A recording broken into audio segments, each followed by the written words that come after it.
உட்கார்வோம். ஆண்டவராகிய இயேசு கிறிஸ்துவின் ஈடியின் நாமத்தினாலே பண்டிகை ஆராதனைக்கு வந்திருக்கும் உங்கள் அனைவரையும் வாழ்த்துகிறேன், வரவேற்கிறேன். கர்த்தர் நமக்காக ஏற்படுத்தின இந்த நாளுக்காக ஆண்டவருக்கு நன்றி செலுத்த கடமைப்பட்டிருக்கிறோம். இந்த ஆராதனை ஒரு விசேஷித்த ஒரு ஆராதனை. காரணம் என்னவென்று சொன்னால், ஆண்டவர் நம்மை ஆசீர்வதித்த எல்லா நன்மைகளை நினைவு கூர்ந்து கர்த்தருடைய சமூகத்திலே வந்து நிற்கும் ஒரு ஆராதனையாக ஆண்டவர் ஏற்படுத்தினதற்காக ஆண்டவருக்கு நான் நன்றியை தெரிவித்துக் கொள்கிறேன். நாம் வாக்குத்தத்தத்திற்காக கடந்து சென்று அதன் பிறகு செய்திக்குள்ளாக கடந்து செல்வோம். எடுத்தவர்கள் வாசிக்கலாம். சங்கீதம் 51:11 வசனம். Psalms 51:11.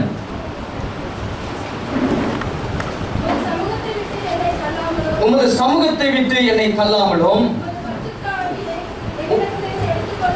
உமது பரிசுத்த ஆவியை என்னிடத்திலிருந்து எடுத்துக் கொள்ளாமலும் இரும். கிறிஸ்துவுக்குள் அருமையான திருச்சபையே, ஆண்டவர் நம் ஒவ்வொருவருக்கும் ஏற்படுத்தியிருக்கிறதானே அல்லது கொடுத்திருக்கிறதானே ஒரு மாபெரும் கர்த்தருடைய வாக்குத்தத்தம் என்னவென்று சொன்னால், ஆண்டவருடைய சமூகத்தை குறித்து ஆண்டவர் நம்மோடு கூட பேசுகிறார். என்ன அது அப்படின்னு சொல்லும் பொழுது, இன்றைய 21ஆம் நூற்றாண்டிலே நாம் வாழ்ந்து கொண்டிருக்கிறோம்.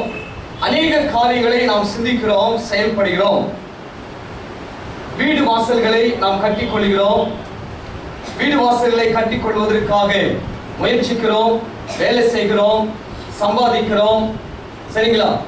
அனைத்து காரியங்களை செய்து நாம் என்ன செய்கிறோம் என்று சொன்னால், ஆஸ்திகளை நாம் வளர்க்கும்படியாக அவைகளை நாம் சேர்த்து வைக்கிறோம். ரொம்ப சந்தோஷம். Today it's very important to live the luxurious life. Fine. We can live in 1000 square feet house. It's also fine. Nothing wrong in it. நாம் 1000 சதுரடி வீட்டிலே வாழ்வதில் தவறொன்றும் கிடையாது. நாம் அநேக ஆசீர்வாதங்களையும் நாம் பெற்றுக்கொள்வதில் தவறொன்றும் கிடையாது. ஆனால் அதற்கும் மேலாக ஒரு காரியத்தை சங்கீதக்காரன் தன்னுடைய வாழ்க்கையின் அனுபவத்தில் ருசித்து பார்த்ததை அவர் எழுதும் பொழுது, பரிசுத்த ஆவியானவரை கொண்டு எழுதும் பொழுது என்ன சொல்கிறார் என்று சொன்னால், உமது சமூகத்தை விட்டு என்னை தள்ளாமலும் உமது பரிசுத்த ஆவியை என்னிடத்திலிருந்து எடுத்துக் கொள்ளாமலும் இரும் அப்படின்னு சொல்லி ஜெபிக்கிறதை நாம் பார்க்கிறோம். ஏன் இப்படியாக ஜெபிக்கிறார் அப்படின்னு சொல்லுவோமானால், சங்கீதக்காரன் தன்னுடைய வாழ்க்கையில் அனைத்தையும் அவன் என்ன செய்தான் என்று சொன்னால், பெற்ற அனுபவித்தான். ஆண்டவரை குறித்து சாட்சியை சொன்னான். பல இடங்களிலே ஆண்டவர் செய்த நன்மைகளை குறித்து அவன் எடுத்து சொன்னான். சந்தேகங்கள் இல்லை. இருப்பினும் அவனுக்கும் ஆண்டவருக்கும் ஒரு இடைவெளி வந்த பொழுது அவன் உணர்ந்த ஒரு காரியம் என்ன அப்படின்னு சொன்னால், அவன் வாழ்ந்து கொண்டிருக்கிறான் அந்த பில்டிங், அந்த palace becomes meaningless for him. The money that he accumulated becomes meaningless for him. அவன் சம்பாதித்துக் கொண்டதான சம்பாத்தியம் அனைத்தும் அர்த்தமற்றதாகவே அவனுக்கு காணப்பட்டது. சரிங்களா?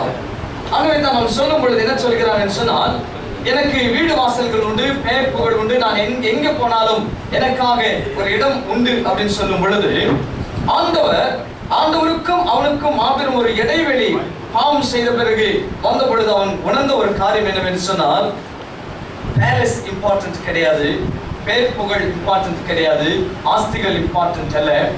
The presence of God is important. Hallelujah. Today we live in 1000 square feet mansion house. Fine. But God reminds you and me is this: 1 square feet, the presence of God is much more value than the 1000 square feet. ஒரு சதுரடி அடங்கியிருக்கிற தேவனுடைய பிரசன்னத்தை காட்டிலும் 1000 சதுரடி அடங்கியிருக்கிற வாழ்ந்து கொண்டிருக்கிறதானே, நாம் கட்டி இருக்கிறதானே அல்லது வாங்கி இருக்கிறதானே வீடுகள் ஒன்றுமே இல்லை என்று சொல்கிறார். ஆகவே தான் அவன் அழும் பொழுது என்ன சொல்றான்னா, ஆண்டவரே உங்களுடைய சமூகத்தை விட்டு என்னை என்ன செய்யாதினோம், தள்ளிவிடாதினோம் அப்படின்னு சொல்கிறான். இரண்டாவதாக, உமது பரிசுத்த ஆவியை என்னிடத்திலிருந்து எடுத்துக் கொள்ளாமலும் இரும். ஆண்டவர் எல்லாவற்றையும் கொடுத்துட்டார் இவனுக்கு. ஆனால் அவனுக்கும் ஆண்டவருக்கு இடைவெளி வந்த பொழுது ஆண்டவர் எல்லாவற்றையும் எடுத்துக்கொள்ளவில்லை. ப்ளீஸ் ரிமெம்பர், ஆஸ்திகளை எடுத்துக்கொள்ளலை, பெயர் புகழை எடுத்துக்கொள்ளவில்லை, அவன் சம்பாதித்தெல்லாம் அழிக்கவில்லை. ஆண்டவர் சொன்னார், எல்லாமே உங்ககிட்ட வச்சுக்கோ, பட் என்னுடைய ஆவியை நான் என்ன செய்வேன்? எடுத்துக்கொள்வேன். அதை அவன் உணர்கிறான். உணர்ந்த பொழுது என்ன செய்கிறான் என்று சொன்னால், ஆண்டவரே, நீர் எல்லாவற்றையும் கொடுத்ததை காட்டிலும் ஒரு ஆவியானவரை எனக்கு பொக்கிஷமாக தாரும் என்று சொல்கிறார். கிறிஸ்துவுக்குள் அருமையான திருச்சபையில் இதில் பாகுபாடே கிடையாது. ஏழை எளியவர்கள் என்று சொல்லி கிடையாது. ஆண்டவருடைய சமூகத்தில் படித்தவர்கள் படிக்காதவர்கள் கிடையாது. எல்லாருக்கும் ஆண்டவர் கொடுக்கிற மாபெரும் பொக்கிஷம் என்று சொன்னால் அவருடைய சமூகம். இரண்டாவது, அவர் நமக்காக கொடுத்திருக்கும் பொக்கிஷம் பரிசுத்த ஆவி.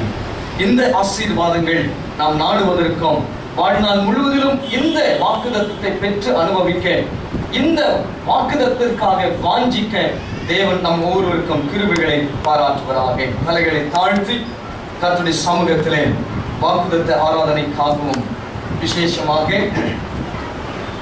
அர்ப்பின் பண்டிகை ஆராதனைக்காக கர்த்தருடைய வார்த்தைகளுக்காக நாம் ஜெபிப்போம்.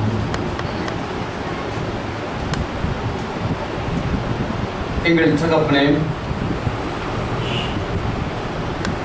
இன்றைய நாள் ஒரு விசேஷித்த நாளாக நீர் எங்களுக்கு ஏற்படுத்தி கொடுத்து நமக்கு ஸ்தோத்திரம். திருச்சபை மகிழ்ச்சியோடு ஆனந்த சத்தத்தோடு நம்முடைய சன்னிதானத்திலே வந்து நிற்க கிருபை பாராட்டினமைக்காக நன்றி தெரிவிக்கிறோம். நாங்கள் உங்களுடைய வார்த்தைகளுக்காக ஏங்கி நிற்கிறோம். உங்களுடைய வார்த்தைகளினாலே எங்களை போஷித்தார்கள். இயேசுவின் இன்ப நாமத்தில் ஜெபிக்கிறோம் பிதாவே. எடுத்தவர்கள் வாசிக்கவும் லேவியராகமம் புத்தகம் 23ஆம் அதிகாரம் 10ஆம் வசனம். The book of Leviticus chapter 23 verse 10. நீ இஸ்ரவேல் புத்திரரோடு சொல்ல வேண்டியது என்னவென்றால், நான் உங்களுக்கு கொடுக்கும் தேசத்தில் நீங்கள் போய் சேர்ந்து அதன் வெள்ளாண்மையை அறுக்கும் போது உங்கள் அறுப்பின் முதல் பலனாகிய ஒரு கதிர் கட்டை ஆசாரியனிடத்தில் கொண்டு வர கடவீர்கள். Today is the day of commemoration or remembrance. இன்றைய நாள் ஞாபகப்படுத்திக் கொள்ளும் நாள். இன்றைய நாள் நினைவுபடுத்திக் கொள்ளும் நாள். நாம் எதை நினைவுபடுத்திக் கொள்ள வேண்டும், நாம் எதை ஞாபகப்படுத்திக் கொள்ள வேண்டும் என்பதை குறித்து சொல்லும் பொழுது, இஸ்ரவேல் மக்களுக்கு ஆண்டவர் சொல்கிறார், அவர்களுக்கு வாக்குத்தத்தம் கொடுத்தார். என்ன அந்த வாக்குத்தத்தம் என்று சொன்னால், பாலும் தேனும் ஓடுகிறதான தேசத்தில் உங்களை நான் என்ன செய்வேன்? கொண்டு போய் விடுவேன். அந்த தேசத்தை நீங்கள் சுதந்திரித்துக் கொள்வீர்கள் என்று சொல்லி வாக்குத்தத்தத்தை கொடுத்து அவர்களை வழிநடத்துகிறார் ஆண்டவர். மோசேயினுடைய லீடர்ஷிப்ல அவர்களை நடத்தும் பொழுது ஆண்டவர் கர்த்தருடைய தாசனாகிய மோசேயின் மூலமாக அநேக கற்பனைகளையும் கட்டளைகளையும் நியாய பிரமாணங்களையும் அவர்களுக்கு கொடுப்பதை நாம் பார்க்கிறோம். அந்த நியாய பிரமாணங்கள், அந்த கட்டளைகளை அவர்களுக்கு சொல்லும் பொழுது அவர்களுடைய பண்டிகையிலே விசேஷித்த காரியங்கள் அவர்கள் என்ன செய்ய வேண்டும் என்பதை குறித்து, அவர்கள் ஆண்டவருடைய சமூகத்திலே எப்படி நிற்க வேண்டும், அவர்களுடைய முழு குடும்பம் பிள்ளைகளோடு அவருடைய சன்னிதானத்திலே அவர்கள் நிற்க வேண்டிய விதத்தை குறித்து ஆண்டவர் அவர்களுக்கு கட்டளையாக சொல்கிறார். நீங்கள் சுதந்திரித்துக் கொள்ள போகும் அந்த தேசத்தை நீங்கள் பயிரிடும் பொழுது நீங்கள் அதிலிருந்து எனக்கு என்ன செய்ய வேண்டும் அப்படின்னு சொல்லி கற்பிக்கும் பொழுது இந்த வாக்குத்தத்தத்தை, இந்த கட்டளைகளை அவர்களுக்கு சொல்கிறார். அதுல முதலாவதாக என்ன சொல்றார் அப்படின்னா, நான் உங்களுக்கு கொடுக்கும் தேசத்தில் நீங்கள் போய் சேர்ந்து அதன் வெள்ளாண்மையை அறுக்கும் போது உங்கள் அறுப்பின் முதல் பலனாகிய ஒரு கதிர் கட்டையை ஆசாரியனிடத்தில் கொண்டு வர கடவீர்கள். முதல் பலனை தேவனுடைய சமூகத்திலே கர்த்தருடைய தாசனிடத்திலே நீங்கள் கொண்டு வர வேண்டும். இஸ்ரவேல் பண்டிகைகளில் 3 பண்டிகைகள். ஒன்று the festival of Passover, second the festival of harvest, third the feast of tabernacle. முதலாவதாக பஸ்கா பண்டிகை, இரண்டாவது அர்ப்பின் அல்லது சேர்ப்பின் பண்டிகை, கடைசியாக கூடார பண்டிகை. இதுல இரண்டாவதாக வருகிறதான பண்டிகை the harvest festival, very very important festival, the people of Jews. யூதர்களுக்கு ஒரு விசேஷித்த பண்டிகை. அது என்னவென்று சொன்னால், முதல் பண்டிகை அதாவது பஸ்கா பண்டிகை குறித்து அவர்கள் ஏன் ஆசரிக்க வேண்டும் அப்படின்னு சொல்லும் பொழுது, அவர்கள் அடிமைத்தன வீடாகிய எகிப்து தேசத்திலே அவர்கள் அடிமைகளாக இருந்ததை நினைவு கூர்ந்து அவர்களை ஆண்டவர் விடுதலையாக்கினார் என்று நினைவுபடுத்திக் கொள்ள வேண்டிய ஒரு பண்டிகையாக பஸ்கா பண்டிகை ஏற்படுத்தினார்.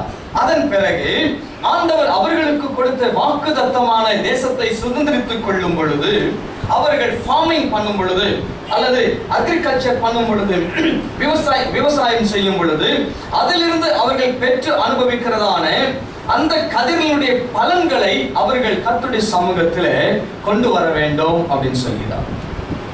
ஒரு ஆசிரியர் இப்படியாக எழுதுகிறார்: The land and faith are inseparable in the Old Testament. பழைய ஏற்பாடிலே நிலமும் விசுவாசம் இவைகள் இரண்டும் இணைந்திருக்கிறது, இணை பிரியாதது.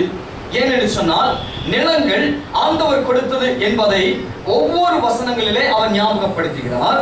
இரண்டாவதாக, ஆண்டவர் நிலங்களை கொடுத்தாலும், ஆண்டவர் அப்படிப்பட்டதான மாபெரும் செழிப்பை கட்டளையிட்டாலும் அதற்கு ஆசீர்வதிக்கிறவர் ஆண்டவர். ஆகவே ஆண்டவரை சார்ந்திருக்க வேண்டும் என்று சொல்லி விசுவாசத்திலே அவர்கள் சார்ந்திருக்க வேண்டும் என்பதை காட்டுகிறதான ஒரு காரியம். எனக்கு அருமையானவர்களே, முதலாவதான காரியம், today is the day of commemoration or remembrance அப்படின்னு சொல்லும் பொழுது, இன்றைய நாள் ஞாபகப்படுத்திக் கொள்ளும் நாள். இன்றைய நாள் நாம் நினைவு கொள்ள வேண்டிய ஒரு நாள். எதை நினைவு கொள்ள வேண்டும்? எதை ஞாபகப்படுத்திக் கொள்ள வேண்டும்? First, remember your God. உன் ஆண்டவரை நீ ஞாபகப்படுத்திக் கொள், உன் ஆண்டவரை நீ நினைத்துக்கொள் அப்படின்னு சொல்கிறார். எதற்காக நான் ஞாபகப்படுத்திக் கொள்ள வேண்டும்? எதற்காக ஆண்டவரை நான் நினைவில் வைத்துக் கொள்ள வேண்டும் அப்படின்னு சொன்னால், ஆண்டவர் அவருடைய வாக்குத்தத்தத்திலே உண்மையுள்ளவராக இருந்து நாம் ஒவ்வொருவரையும் ஆசீர்வதித்திருக்கிறார், சந்தேகங்கள் இல்லை. பாம்பே பிள்ளைகளுக்கு விவசாயம் அப்படின்னு சொன்னா கண்டிப்பா இன்றைய ஜெனரேஷன் கண்டிப்பாக தெரியாது. ஒரு பல வருடங்களுக்கு பிறகு நாம் போய் பார்ப்போம் என்று சொன்னால், விவசாயம் மிக முக்கியமானதாக காணப்படும். இன்றைக்கு விவசாயம் இஸ் வெரி இம்பார்ட்டன்ட். 70% நம்முடைய தேசத்தினுடைய தொழில் அப்படின்னு சொல்லும் பொழுது விவசாயம். 70% அக்ரிகல்ச்சர். நம் தேசத்தினுடைய மாபெரும் ஒரு வியாபாரம் அப்படின்னு சொல்லி நாம் சொல்லலாம். அப்போ கடந்த நாட்களில் இதே பாம்பேல நாம் சொல்லும் பொழுது, நாம் எல்லாரும் வானத்தை அண்ணாந்து பார்த்தோம். பில்டிங்ல இருந்தோம், ஏசியில உட்கார்ந்து கொண்டிருந்தோம், ஏசி கார்ல போய் கொண்டிருந்தோம். இருந்தாலும் வானத்தையே பார்த்துட்டு இருக்கோம். என்ன ஏன் பார்த்தோம் அப்படின்னு சொன்னா, எப்போ மகாராஷ்டிரக்காரன் நம்மளால ஊரை விட்டு போங்க, கொஞ்ச நாளைக்கு லீவ் சொல்லுவான்னு சொல்லி. காரணம் என்ன அப்படின்னு சொல்லும் பொழுது, மழை இல்லாத ஒரு காரணம். மழைக்காக நாம் என்ன செய்கிறோம் என்று சொன்னால், ஜெபித்தோம். மழைக்காக எத்தனையோ மக்கள் அதை நினைவு கொண்டு ஆண்டவருடைய ஆசீர்வாதங்களுக்காக ஜெபிப்பதை நாம் உணர்ந்து கொண்டிருக்கிறோம். ஏனென்று சொன்னால், ஆண்டவர் தான் அந்த ஆசீர்வாதங்களை நமக்கு கட்டளையிட வேண்டும். அப்போ விசுவாசம் என்பது ஆண்டவரை சார்ந்திருக்க வேண்டும் அப்படின்னு சொல்கின்றார். இஸ்ரவேல் மக்கள் தங்களுடைய வாழ்க்கை முழுவதிலும் கூட ஆண்டவரை சார்ந்திருக்கிறதான ஒரு வாழ்க்கை.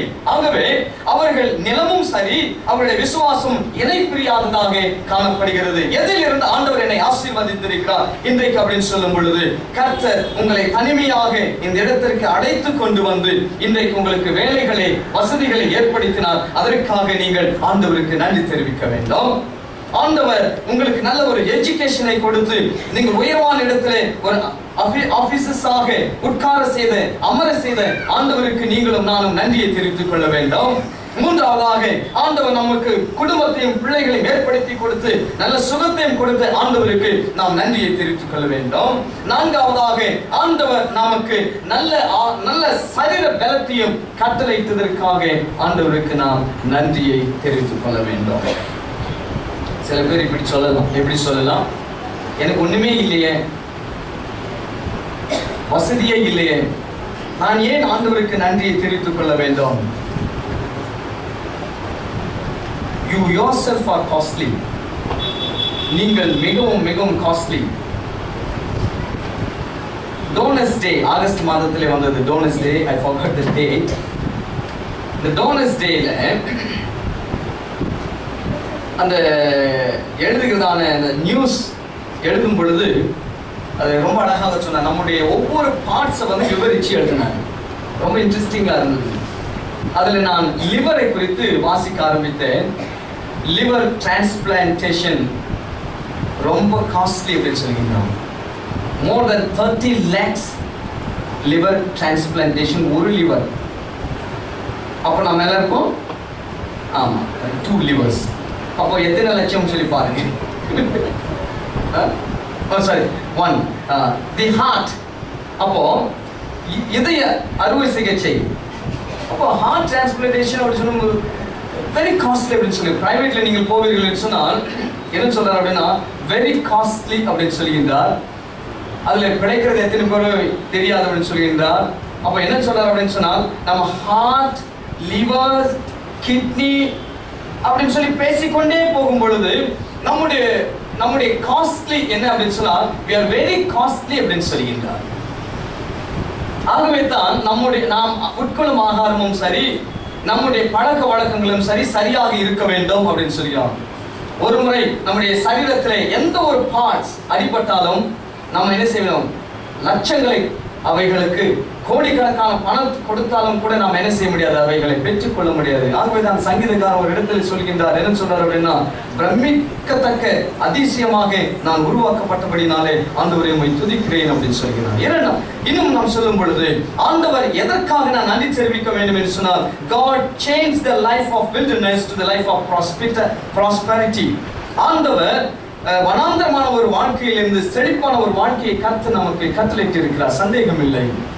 இன்றைக்கு நம்முடைய வாழ்க்கை செழித்து இருக்கிறது, எத்தனையோ காரியங்களை செழிப்பை நாம் பெற்றுக் கொண்டிருக்கிறோம்.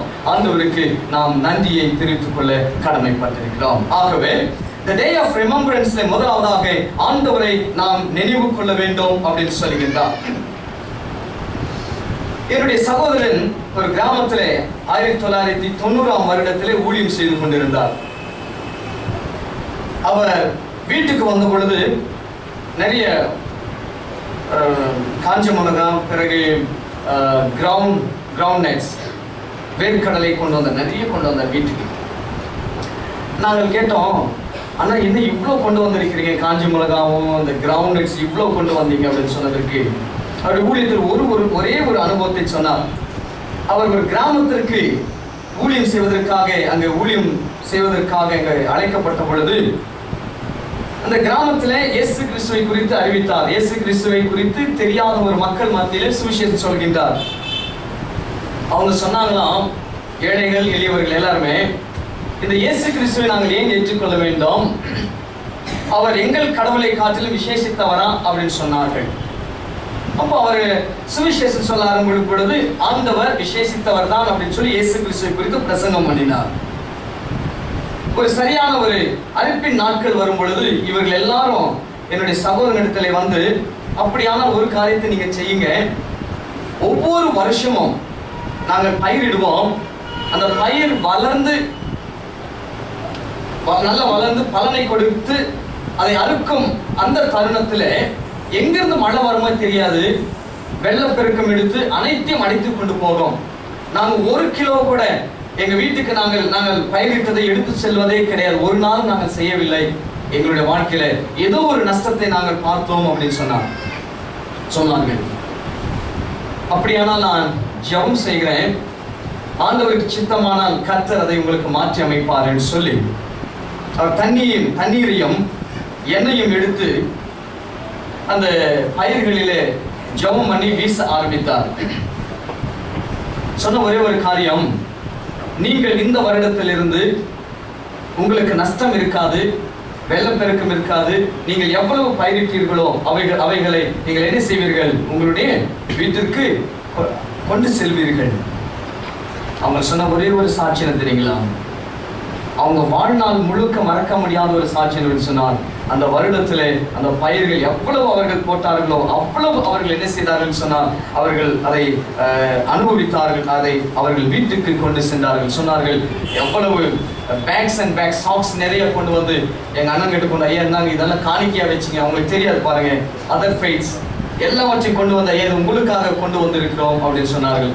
அப்ப எங்க அண்ணன் சொன்னாரு, ஐயா இது எனக்கு தேவையில்லை, ஆண்டவருடைய சமூகத்திலே நீங்கள் படைக்க வேண்டும், ஆண்டவர் உங்களை ஆசீர்வதித்திருக்கிறார். அல்லேலூயா. இன்றைக்கு உங்களுடைய வேலையும் சரி, என்னுடைய வேலையும், நீங்களும் நான் பயிரிடலை, சரி இருக்கட்டும், ஆனால் நீங்களும் நானும் வேலை செய்யும் பொழுது இன்றைக்கு வரைக்கும் கர்த்தர் உங்களுக்கு நல்ல பலத்தையும் சுகத்தையும் கொடுத்திருக்கிறார். உங்களுடைய சம்பாத்தியத்தை ஆண்டவர் ஆசீர்வதித்திருக்கிறார். இல்லாவிட்டால் நீங்க வரவே முடியாது. ஒரு பெரிய ஆபீசர்ஸ் எங்கிட்ட பேசுறாங்க, scientist, research scientist Ranbaxy from Gurgaon. நான் ஊழியம் செய்யும் பொழுது ரிசர்ச் சயின்டிஸ்ட் நல்லா படித்து கை நிறைய பணம் வாங்குறாரு. பாஸ்டர் எனக்கு ஒரு டிஃபிகல்ட்டி இருக்கு அப்படின்னு. என்ன? நான் research scientist working in Ranbaxy fine. ஒரு நிம்மதியே இல்லை எனக்கு அப்படின்னு சொன்னார். ஏன் நிம்மதி இல்லை என்று சொன்ன பொழுது அவருக்கு சொன்ன ஒரே ஒரு காரியம் அப்படின்னா, அவருடைய அலுவலகத்தில் அவருடைய இமிடியேட் பாஸ் எப்போ பார்த்தாலும் இவரை நச்சடிச்சுட்டே இருப்பார், கீழே தள்ளிக்கிட்டே ப்ரெஷ் பண்ணிக்கிட்டே இருப்பார், மேலே வராதபடிக்கு ப்ரெஸ் பண்ணிக்கிட்டே இருப்பார். அவருக்கு வேலை 6 மணிக்கு முடிந்த இவருக்கு மாத்திரம் 11 மணி வரைக்கும் ஆஃபீஸில் இருக்கணும்னு சொல்வார். ஸோ அவர் எந்த ஒரு வேலையை செய்தாலும் ஒரு குற்றத்தை கண்டுபிடித்துக்கிட்டே இருப்பாருங்களா, இது சரியில்லை, இது சரியில்லை, இது சரியில்லை அப்படின்னு சொல்லி. அவருடைய ப்ரமோஷனுக்கு அது தடையாக இருந்தது. நான் ரொம்ப ஆச்சரியப்பட்டேன். முதல் முறை என்னுடைய அனுபவத்தில் ஒரு ரிசர்ச் சயின்டிஸ்டை நான் சந்திச்சு ஒரு நல்ல ஒரு ஆபீசர் லெவலில் இருக்கிற அந்த நபர் சொன்ன ஒரு காரியம் என்னன்னு சொன்னார், எனக்கு நிம்மதியே கிடையாது, வேலையே விட்டுலாமான்னு தோணுது அப்படின்னு சொன்னாங்க. அப்பொழுதுதான் நான் நினைத்தேன், உண்மையாகவே ஆண்டவர் உங்களுடைய வேலைகளை ஆசீர்வதிக்காவிட்டால் நீங்களும் நானும் நிம்மதியாக இருக்க முடியாது. கிறிஸ்துவுக்குள் அருமையானவர்களே, கர்த்தருடைய சமூகத்திலே நாம் கொண்டு வந்திருக்கிறதான இந்த கதிர்களை ஆண்டவருக்கு நன்றி செலுத்தும் விதத்திலே அவரை நினைவு கொள்ள வேண்டும். இரண்டாவதாக எதை நினைவுபடுத்திக் கொள்ள வேண்டும் அப்படின்னு சொல்லும் பொழுது, the second thing 23ஆம் அதிகாரம் லேவியராகமம் 23:22 வசனம் 23:22,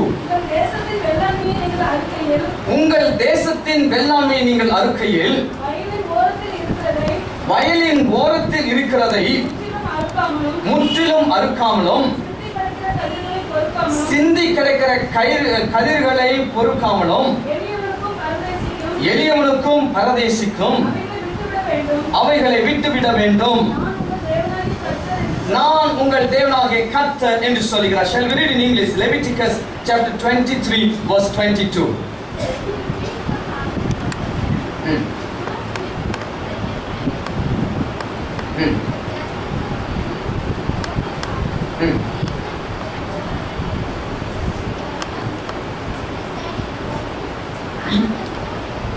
Leave them for the poor and the foreigners, I am the Lord your God. என்ன சொல்கிறார் அப்படின்னு சொன்னால், உங்களுடைய ஆசீர்வாதங்களிலே நீங்கள் இரண்டாவதாக ஞாபகப்படுத்திக் கொள்ள வேண்டியது ஏழை எளியவர்களை. அவர்களை எப்பொழுதுமே நீங்கள் நினைவில் வைத்துக் கொள்ள. ஏன் சொல்றாரு? Why did God say that you should remember? ஏன் சொல்கின்றார் அப்படின்னு சொன்னால், நீங்கள் ஒரு காலத்திலே அந்த நிலைமையிலே இருந்தவர்கள். இன்றைக்கு நீங்கள் வசதியாக இருப்பதற்கு நான் காரணம். எனவே இவர்களை நீங்கள் என்ன செய்ய வேண்டும்? நினைவு கொள்ள வேண்டும் அப்படின்னு சொல்கிறார்.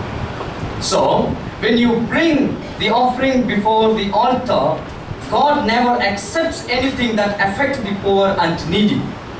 ஏழை எளியவர்களை ஒடுக்கி கொண்டு வருகிறதான எந்த ஒரு ஆசீர்வாதமும் கர்த்தருடைய பலிபீடத்திலே அவர் ஏற்றுக்கொள்ள மாட்டேன் என்று சொல்கிறார். நீங்கள் ஞாபகப்படுத்திக் கொள்ள வேண்டியது, அவர்களுக்கு நீங்கள் நீதி நியாயம் செய்ய வேண்டும். ஆகவே அவர்களுக்காக நீங்கள் விட்டுவிட வேண்டும் என்று சொல்கிறார். The church context பேசுவோம் என்று சொன்னால், இன்றைக்கு திருச்சபையில எத்தனையோ விதமான மக்கள் உண்டு. வசதியாக இருக்கிறவங்க, ஏழ்மையாக இருக்கிறவங்க இருக்கிறாங்க.